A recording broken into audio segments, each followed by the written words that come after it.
Então eu passo o roteiro, eu não vou ficar muito preso a ele, mas é para eu justamente tentar passar para vocês da melhor maneira, não é?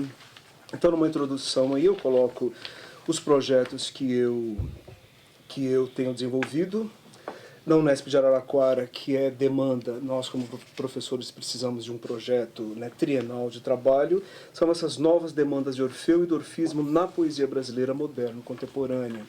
Um projeto que privilegia, sobretudo, a poesia brasileira dos anos 40, 50, até agora, né, até a esta parte. Né, ou seja, a poesia pós-modernista, digamos assim, dos anos 40, 50, por conta da presença maciça desse mito na poesia brasileira. Não apenas Orfeu, outros mitos também. Né, e a crítica brasileira supõe que esse apreço dos poetas nossos por Orfeu, dos anos 40 para cá, tem a ver com a divulgação de Fernando Pessoa no Brasil e do Rilke, o poeta de língua alemã. E o segundo projeto, em pós-doc, na UNB, parte, né, muito rapidamente em Madrid e agora aqui em Coimbra, se chama Orfeu entre os Filósofos, estudo do mito e do orfismo no pensamento grego antigo. É um projeto, evidentemente, bastante amplo, né? A intenção desse projeto é que ele me dê mais subsídios para compreender a figura de Orfeu. Eu vou... né? Eu vou em busca do que eu chamo de um pensamento órfico na poesia moderna e contemporânea. Então, por isso, esse voltar para as origens, para as matrizes clássicas. Evidentemente, né, dentro dessa extensão quase infinita do projeto, eu separei já dois filósofos, o Empédocles, que tem aí os dois poemas que me interessam muito, as Purificações, o poema Purificações e da Natureza, e, claro, um outro diálogo do Platão, que eu não sei ainda qual será, né, para eu poder concluir o meu pós-doutorado. Eu gosto de começar sempre pensando o mito de Orfeu, o seu ciclo mítico aí, dentro então desses mitemas. Né? Ciclo mítico é um termo que é inspirado no Pierre Grimald, que está na mitologia grega, na edição brasileira de 83. E segundo ele, segundo outros autores, claro que há controvérsias, nós temos aí pelo menos 4 mitemas compondo esse ciclo mítico de Orfeu, essa narrativa de Orfeu. Né, mitema também é um termo inspirado no Lévi-Strauss, que vai explicar, que vai desenvolver o conceito de mitema na antropologia estrutural. Então, tradicionalmente, o ciclo mítico de Orfeu, a narrativa do mito a gente precisa compreender como uma narrativa, primeiramente, constitui-se de 4 mitemas fundamentais. Então, eu separo. A fabulosa viagem do poeta ao lado dos argonautas, em busca do Velocino de ouro. B. O casamento com a ninfa Eurídice, que, vitimada por uma serpente, é logo perdida pelo poeta. C. A catábase de Orfeu ao Hades, a descida dele ao Hades, aonde vai para tentar resgatar a esposa do mundo dos mortos. E D. Por fim, a violenta morte de Orfeu, esquartejado pelas enciumadas bacantes da Trácia. Há pelo menos 9 ou 10 variantes dessa morte de Orfeu. Não é? A gente está entrando nessa seara um pouco devagar. Em todas as situações, sobressai o Orfeu portador da lira, cujo canto soberbo, canto que é música e palavra, construção e sentido, som e imagem. Eu tenho que pensar sempre, pelo menos eu penso, que Orfeu não é muito mais que um poeta inspirado, é um poeta artesão, que sabe do que está falando, que tem noção, que tem conhecimento, que é um filho, pelo menos idealmente, de Apolo, não é? Então, essa palavra não é apenas inspirada, mas ela é construção também, por isso, música e palavra, construção e sentido, som e imagem. E ele encanta os animais, os homens, né, e outros elementos naturais, bem como vence as sereias e conquista os deuses do mundo subterrâneo, Hades e Perséfone. Eu penso que todo mundo se lembra da história de Orfeu, não é? Essa descida, essa catábase, não é? Em busca, ele tenta reaver Eurídice, claro que consegue, né, por conta da sedução do canto, consegue reaver a esposa, mas há um interdito, não olhe para trás, não é? Mas quase chegando ao final da travessia, ele olha para trás e, claro, ela se evola. É a segunda morte de Eurídice, né, vão dizer os poetas, vários. Então, de certo modo, claro que há N especulações também sobre o que significaria esse interdito. Por que não olhar para trás? Né? São muitas interpretações. Um Junito Brandão no Brasil vai pensar no interdito mesmo das direções, da esquerda, do atrás, etc, etc. Né? Mas são coisas em aberto ainda. Então, na minha concepção, esse primeiro mitema que trata da viagem dele com os argonautas, ele é claramente épico. A catábase está muito ligada à questão épica, inclusive. Odisseu, no canto 11 da Odisseia, desce aos infernos. Enéas, no canto 6º, desce aos infernos. Vários mitos descem aos infernos também, desde o Héracles até o próprio Dioniso. Então, esse primeiro mitema épico nos legou algumas epopeias e poemas épicos, que, claro, me interessam também, desde as anônimas argonáuticas órficas dos séculos IV e V da nossa era, um poema épico, então, anônimo, e há outros, como, por exemplo, a Argonáutica do Apolônio de Rhodes, que é do século III a.C., e a do Valério Flaco, do século I depois de Cristo, não é? Sem contar que qualquer mitógrafo, um Apolodoro, por exemplo, um Higino, escreveu sempre sobre os argonautas, não é? E Orfeu sempre está presente. E os outros 3 mitemas, que é justamente a perda da esposa, a descida ao Hades e a morte violenta dele, é mais ligada, esses mitemas são mais explorados, digamos assim, pela poesia lírica, pela poesia dramática. A gente sabe que a ópera, por exemplo, nasce ligada a esse mito de Orfeu e Eurídice, não é? Então nós temos, a partir daí, o frustrado amor de Orfeu e Eurídice, ou a morte do poeta, fizeram brotar, principalmente desde Ovídio e Virgílio, porque principalmente a partir deles. Claro que a gente tem antes, né, entre os gregos, uma infinidade do que um Píndaro, por exemplo, um Eurípides e vários outros vão enfatizar aspectos do mito. Ovídio e Virgílio, eles fazem o que o Burckhardt chama de cristalizações do mito. Cristalizam o mito e a partir então desse modo, né, com esses 4 mitemas que eu coloco aqui, que de certa maneira ele chega até a contemporaneidade.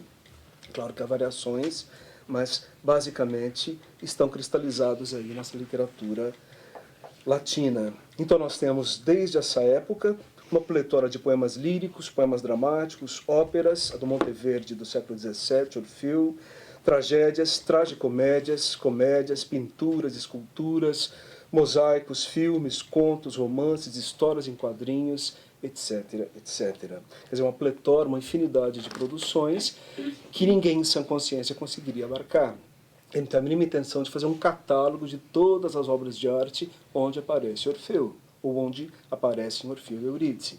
Mas a intenção é justamente partir do mito, pensar o mito, que talvez seja o mais explorado pela tradição literária e cultural e artística da humanidade, para tentar trazer à tona um certo pensamento órfico, que a gente já fala um pouquinho melhor sobre isso. O orfismo, então, né, uma das questões mais embaralhadas e problemáticas da figura de Orfeu é que, ele tendo descido ao Hades, ele traz uma série de conhecimentos e funda, a partir disso, esse culto de mistérios, essa religião mistérica que se chamou e se chama orfismo. É claro que eu recorro a Fernando Pessoa, o mito é o nada que é tudo. Tá certo? Como, então, um mito fundaria uma religião? É claro que o orfismo é uma prerrogativa, uma construção humana, como toda e qualquer religião. Não é? Mas a gente tem uma série de preceitos, uma série de problemas envolvendo o orfismo enquanto religião, que eu vou encontrar na filosofia, na literatura, principalmente, né, nesse mundo greco-latino. Por questão de método, para ficar mais fácil para mim, evidentemente, eu separo então em 2 vertentes, o que eu chamo de orfismo místico-religioso, tá certo? E o que eu chamo de orfismo mítico-poético. Eu poderia pensar que o orfismo português, claro que estaria ligado à questão do orfismo mítico-poético, mas a gente sabe como o Fernando Pessoa, de certo modo, penso na Ivete Centeno, mergulhou deliberadamente nesse mundo místico, né? No orfismo, inclusive, se bem que ainda é uma grande interrogação para a minha pesquisa, né, essas questões aí pessoanas. Então não me aventuraria por aí. Eu diria que temos muitos estudos importantes sobre o orfismo místico-religioso, no sentido de trazer à tona, desde o mundo antigo, as correlações do mundo judaico com o mundo helenístico ou romano, né? Há muitos estudos já sobre essa questão do orfismo místico-religioso. A descoberta do papiro de Derveni, em 1962, né, clareou muita coisa nesse sentido. Agora, o orfismo mítico-poético, a meu ver, ele tem se restringido a quê? A pensar Orfeu ou Orfeu e Eurídice como tema e motivo da literatura. Então, a maioria dos livros que eu pegue, penso no Cabanhas, que é um dos pioneiros, que é de 48, Pablo Cabanhas, né, o mito de Orfeu na literatura espanhola. É um livro riquíssimo, interessantíssimo, mas ele sempre vai pensar o quê? Claro, os modos como Orfeu foi recepcionado, de maneira crítica, ou lírica, ou paródica até, mas ele sempre enfatiza para a gente o quê? O mito enquanto tema e motivo da literatura, tá certo? Eu estou fazendo isso na literatura brasileira? De certo modo, sim. Nós temos o Orfeu desde a colônia, evidentemente. Um Gregório de Matos, um Tomás Antônio Gonzaga, um Cláudio Manuel da Costa, todos eles, de certa maneira, namoraram e enfatizaram o mito de Orfeu. No século XIX brasileiro, poesia romântica, cor local, o mito de Orfeu é até equiparado ao poeta sertanejo, ao cantor sertanejo, aos pássaros selvagens brasileiros, o Irapuru, por exemplo. Né? Então, quer dizer, é um catálogo que me interessa? Também. Mas eu me valho do mito para tentar justamente o quê? Pensar o que seria essa poesia órfica. Eu penso que não se sabe, né, o que seja de fato a poesia órfica. Não basta, a meu ver, dizer que essa poesia tematiza Orfeu.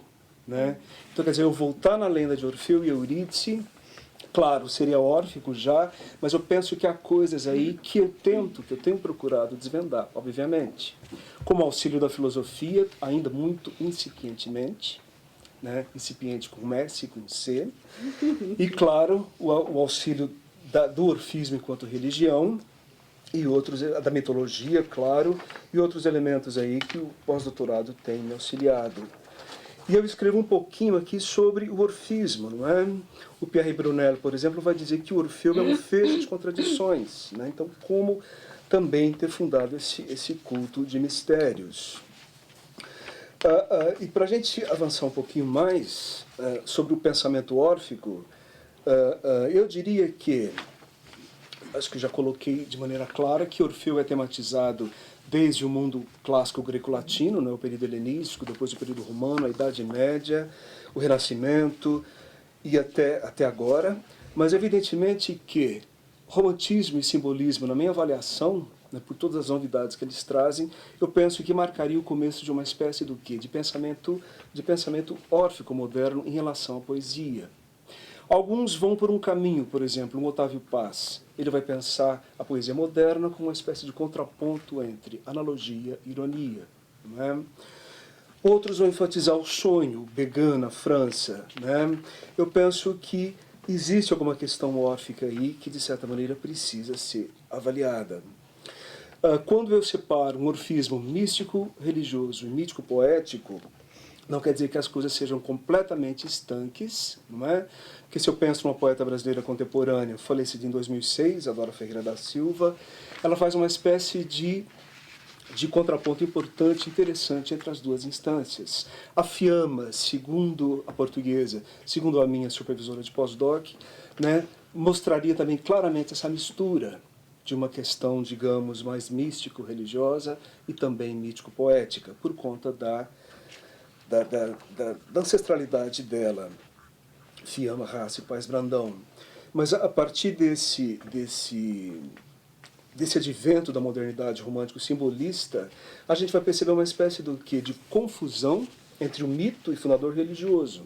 Entre o Orfeu, digamos, mito, que se casa, que desce ao Hades, que é um cantor que encanta, digamos assim, e esse suposto fundador religioso. Por que, de certo modo? A gente vê o poeta moderno se caracterizar como um demiurgo, como um iniciado, como um vidente, um tradutor, um profeta, um vate, um eleito.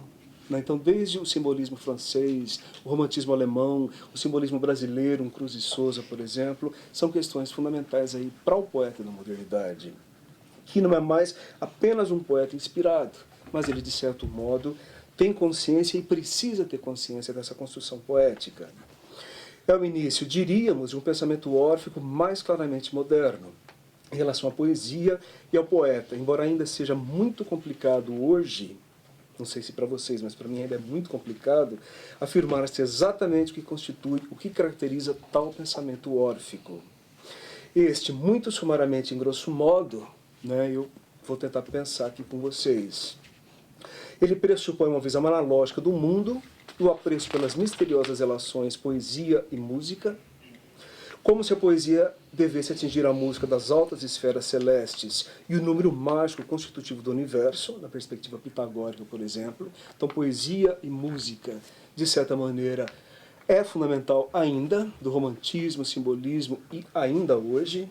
Mesmo o menos musical dos nossos poetas, João Cabral, né, não teve como fugir da música. É uma provocação para Solange.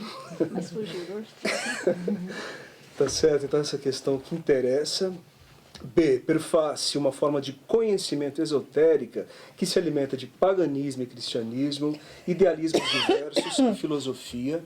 Esses idealismos, claro, né, passa aí pelo idealismo platônico, sem dúvida nenhuma, e outros modos ideais de se pensar a poesia, o poeta, não é? A arte, o trabalho, a função do poeta nesse mundo contemporâneo, né, moderno e contemporâneo, que alijou o poeta de função, digamos assim. Pressupõe ainda um sentimento de inadequação do poeta. Isso se torna muito constante a partir do romantismo e do simbolismo e na modernidade, que se sabe exilado do mundo, no mundo, e, portanto, alijado das realidades essenciais, mas sempre com a consciência de que é um eleito entre os homens e que a estes sempre pode revelar uma verdade fundamental.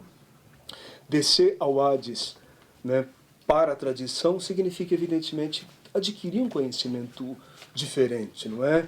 A verdade lá se revelaria, ou pelo menos seria vislumbrada, não é? D. Enfim, requer também o conhecimento técnico do ofício de poeta, a fim de que se possa, pela palavra, repito, que é só um sentido, mas também magia e sugestão, música e imagem, aprender e transmitir aos homens o tipo de conhecimento que só a poesia pode proporcionar. São ideias que se podem pensar na obra de um Mallarmé, o Fernando Pessoa, o Jorge de Lima, brasileiro, um Cruz de Souza, que eu já citei, não é? E eu cito aqui alguns livros, né, algumas vertentes que eu tenho, então, trabalhado. Eu fiz filosofia, o Empédocles, que eu já disse que é a minha escolha, que tinha até fama de mago, inclusive. O Platão, o mito de Er, por exemplo, que fecha o livro 10 da República. Alguns estudos do Alberto Bernabé, com quem eu estagiei na Complutense de Madrid, que talvez seja a grande autoridade hoje em termos aí de orfismo.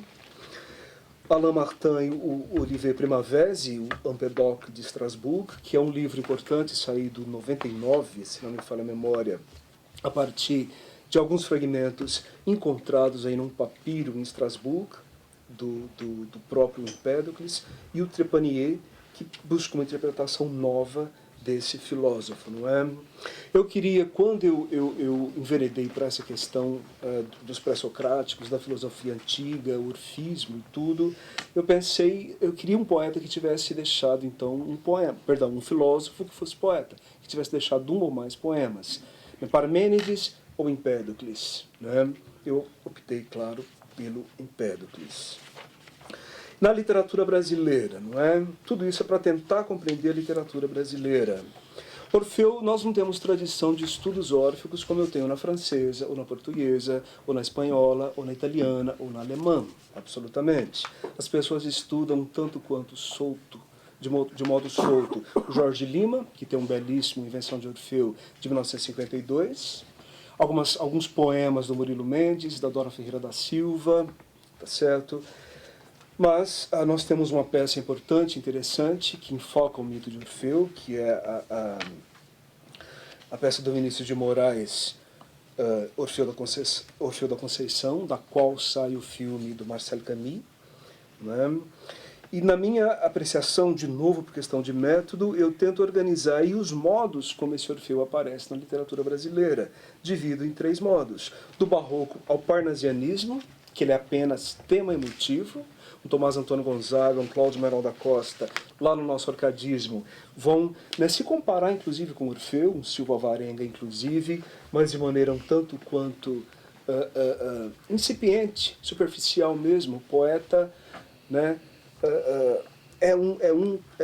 um que segue a tradição de Orfeu. Aliás, isso é importante, é um tópico bem brasileiro, eu diria, porque, de certa maneira, o Cláudio Manuel da Costa vai dizer, e mesmo Silva Alvarenga, apesar de nascidos nesse deserto, nessa colônia, né, num lugar inóspito, nós tivemos condições de aprender e sermos bons poetas, tal qual os melhores filhos de Orfeu, na Europa ou em qualquer outro lugar. Então é interessante pensar esse tópico, porque para muita gente é surpreendente. O que o Orfeu tem a ver com a literatura brasileira, que é sempre tão empenhada, sempre tão preocupada com os problemas do país, desde o barroco, aliás, né? Eu penso que, claro que tem questões sociais envolvidas aí no mito, não é?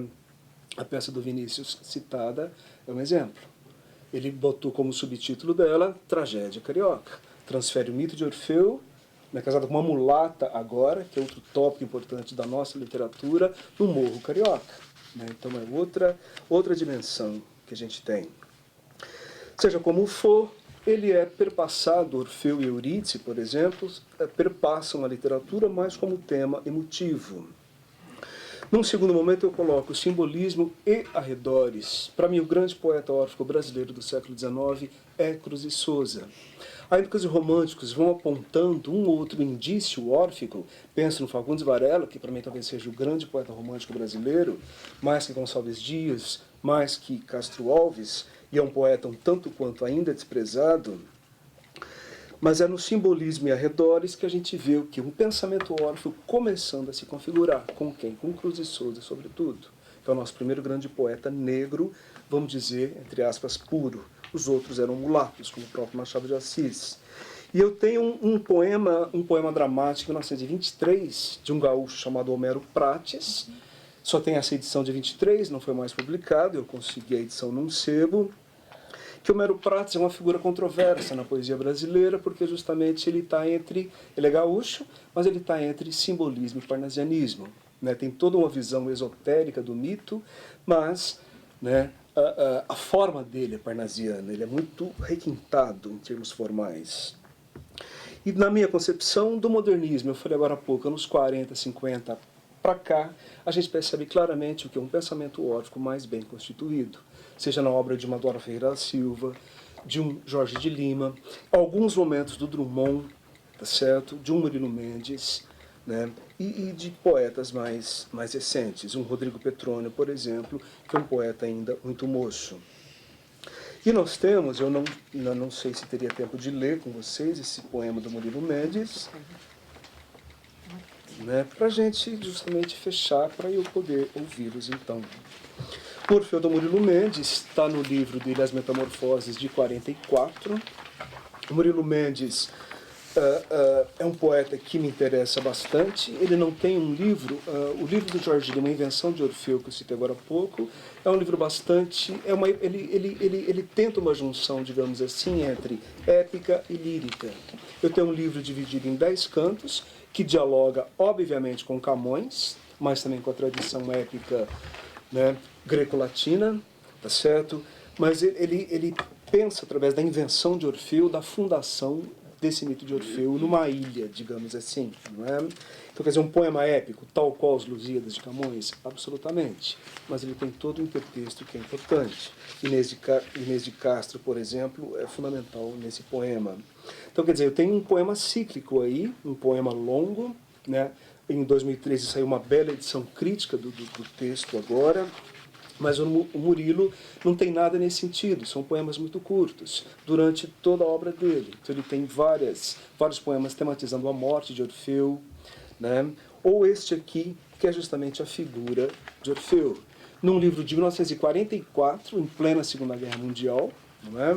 Então, a gente lê muito rapidamente. Então, o sino volta de longe, desperta a ronda infantil. Os homens enigmas passam, não reconhecem ninguém. O mundo, muitas vezes, é tão pouco sobrenatural. Penso nas amadas vivas e mortas. Penso em suas filhas, que são um pouco minhas filhas.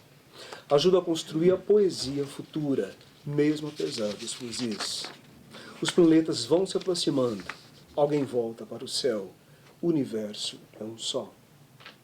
Aqui a gente não tem a noção do poeta, digamos, enquanto um ser decaído. Em vários poemas dele, Orfeu é um poeta moderno decaído, à margem da sociedade, como a gente tem no Drummond, no Canto Órfico. Né? Neste aqui, uma revisão do mito, digamos assim. Nas últimas estrofes, o eu lírico ajuda a construir essa poesia futura, poesia com P maiúsculo, mesmo apesar dos fuzis, apesar da guerra. Ele tinha uma vivência muito grande com Portugal e Itália, era casado com a Maria Cortesão, que era portuguesa e viveu na Itália há muitos anos, onde ensinou. Os planetas vão se aproximando, alguém volta para o céu, o universo é um só. Esse universo é um só é a visão analógica que a gente vai encontrar em qualquer, digamos, visão mágica, né, da vida e do mundo, a famosa analogia que o Otávio Paz e outros tematizaram. E um outro modo, o 544, ele tem uma visão, digamos, talvez um pouco mais elevada. Né? E nos anos 80 temos um poema do Geraldo Carneiro, um poeta ainda vivo, extremamente voltado para a cultura de massa, para a televisão inclusive. O Geraldo Carneiro faz parte do que a gente chama de poesia marginal, dos anos 70 do século XX. Andou bastante envolvido com a música popular brasileira, com o teatro experimental, inclusive, com a televisão, eu já disse, é roteirista da Globo, inclusive, comentador do Carnaval da Globo em várias ocasiões, e é desse mix, e ele tem um diálogo muito acentuado, muito paródico, muito crítico, muito desconstrutor com Camões. Ele tem uma vocação épica interessante, mas completamente desconstruída.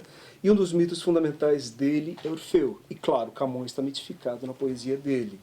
Eu estou começando a orientar uma tese de doutorado sobre esse Geraldo Carneiro, que é um poeta, claro, desigual ainda. A gente precisa avaliá-lo melhor. Mas ele revisita Orfeu o tempo todo.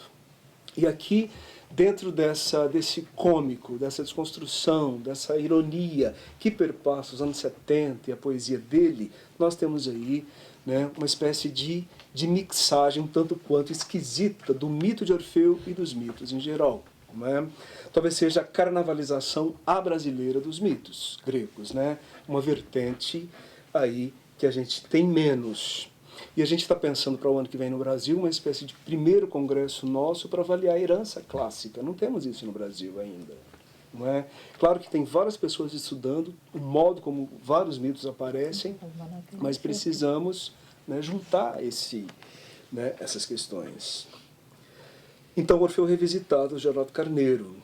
Eu, Orfeu, me demito, não tenho gás nem savoir-faire de mito. A musa me deixou no rádio táxi bandeira 2, na porta do Parnaso, e chamei o criador ao telefone. Oh Zeus, what the hell I am doing in paradise? Perdi meus verdes anos na ilusão de ser o mais perfeito semideus da nova geração. E agora, Orfeu, Eurídice partiu com o Minotauro e se perdeu no carnaval de Creta. Penélope, a paixão secreta, não esperou o the end da Odisseia e foi passar o último weekend nos subúrbios de Pompeia. E agora, Orfeu, o que fazer se não espairecer, ser e não ser o coração romântico de Troia, sonhando precipícios ao sol de um balneário de quimeras? Este agora, Orfeu, claro que a gente... o José e do Drummond, não é?